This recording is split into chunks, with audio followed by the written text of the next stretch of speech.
welcome. You're watching CNN News 18 with me, Grihatul Siddiqui.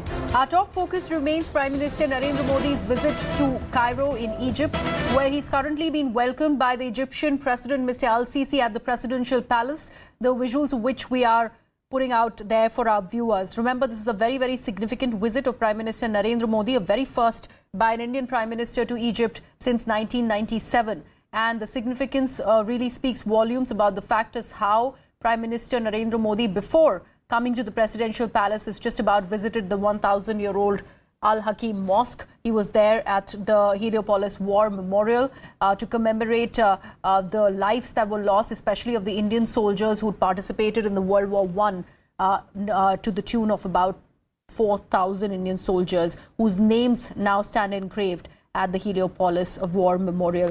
We also are given to understand that this is a very, very strategic visit of Prime Minister Narendra Modi to Egypt. It speaks volumes about the India-Egyptian partnership.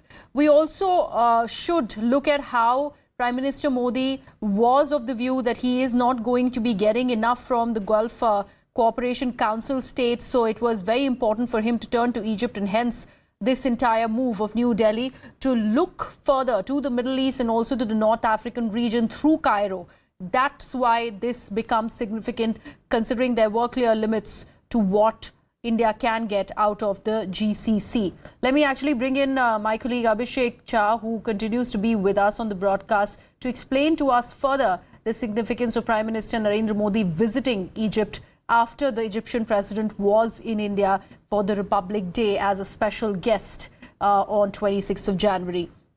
Abhishek, we were just talking about how India and Prime Minister Narendra Modi, they understand that there are clear limits to the Gulf Cooperation Council, and hence this entire shift and visit to Egypt becomes really important, and India really further strengthening ties with Egypt also is something that we must talk about. Of course, it happens to be one of the crucial, partner in North African country, and that can also have an influential role among Gulf nations. Egypt is very important for India because we have seen in the past also that there is already very strong established people-to-people link between the two sides. It's just how can we explore it more in terms of getting more business and other geopolitical advantages. It is coming after months of Egyptian President Abdel Fattah El-Sisi's January visit in Delhi, when he was the chief guest. El-Sisi was the first Egyptian president who was accorded this honor. So that clearly underlines the fact how much of importance India is giving to the nation in Africa. Modi's visit is also being viewed as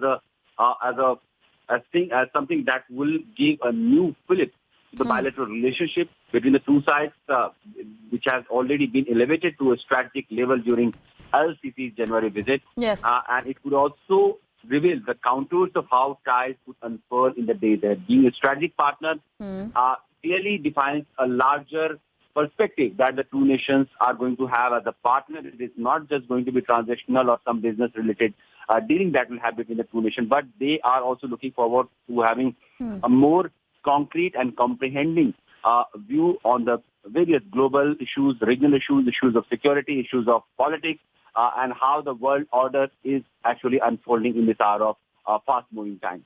Absolutely. And Abhishek, it's also important to tell our viewers how Egypt's economy has endured a very, very tumultuous period, especially due to the pandemic. And right after the pandemic ended, it was the war that Russia launched on Ukraine. And that's why the food supply of almost 80% of the Egypt's grains that were imported from both Russia and Ukraine, that suffered massively. The coffers needed to be filled up. All of that is something that Egypt needs to work on, and hence this particular bilateral with India and with Prime Minister Narendra Modi becomes very important. Of course, there are many geopolitical tensions that are actually unfolding at the same time. We are seeing China-US confrontation because of the Taiwan issue and because of the geo-economic heft that the two countries wants to maintain. China has emerged as a very strong economy, a very a place where the global manufacturing hub has concentrated, and it is kind of ruling the global supply chain right now. And when Prime Minister was in USA, a lot of talk had happened on the alternate destinations so that a sustained and a resilient global supply chain can be maintained. And India has offered itself as a partner, as a destination where one can come, invest, and scale up the production capacity, and be assured that the supply chain will never be disrupted or disturbed.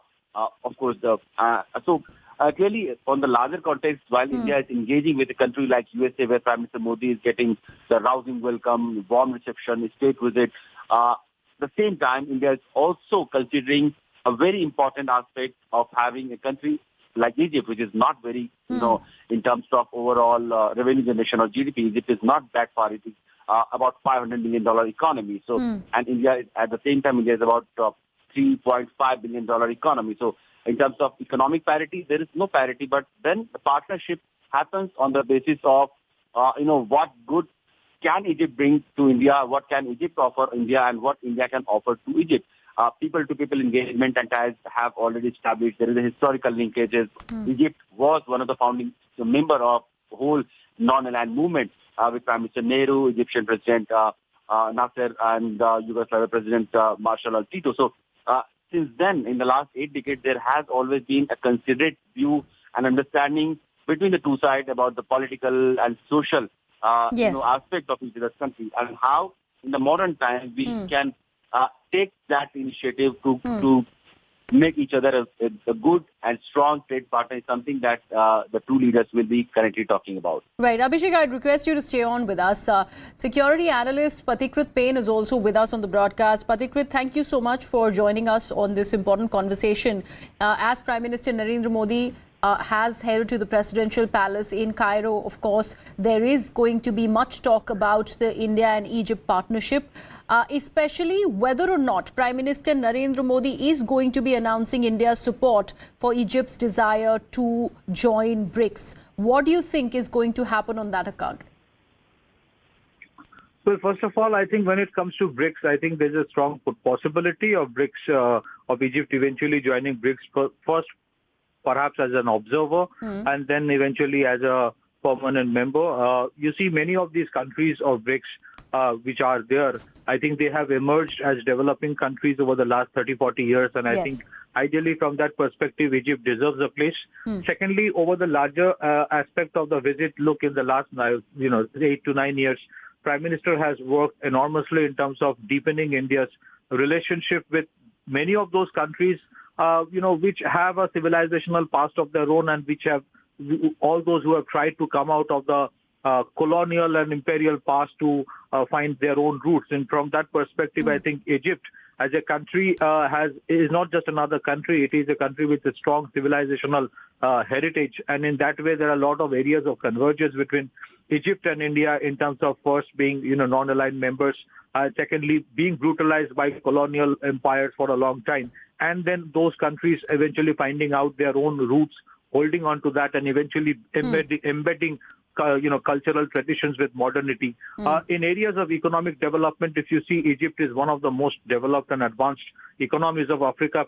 Perhaps it is the third largest African economy. And in spite of being a Muslim majority country, it has consistently been a very stable country. It has fought against all kind of extremism and terrorism. It is stable in terms of business. There are areas of defense cooperation also. There are areas of convergence in terms of India, trusting Egypt as a preferred partner for defense cooperation. Egypt has shown a lot of interest in terms of buying, military hardware made in India, whether it is light combat aircraft or certain kinds of missile systems, perhaps most probably Akash system and even BrahMos. So in that way, there are areas definitely of convergence. Recently, Prime Minister was in United States, and Egypt is one of the major non-NATO ally of United States. So I think these kind of deepening of relationship, I'm sure there are blessings of United States as well. And last but not the least, many of these countries had been under the stranglehold of China. China, through their debt trap diplomacy, have created immense harm for these countries.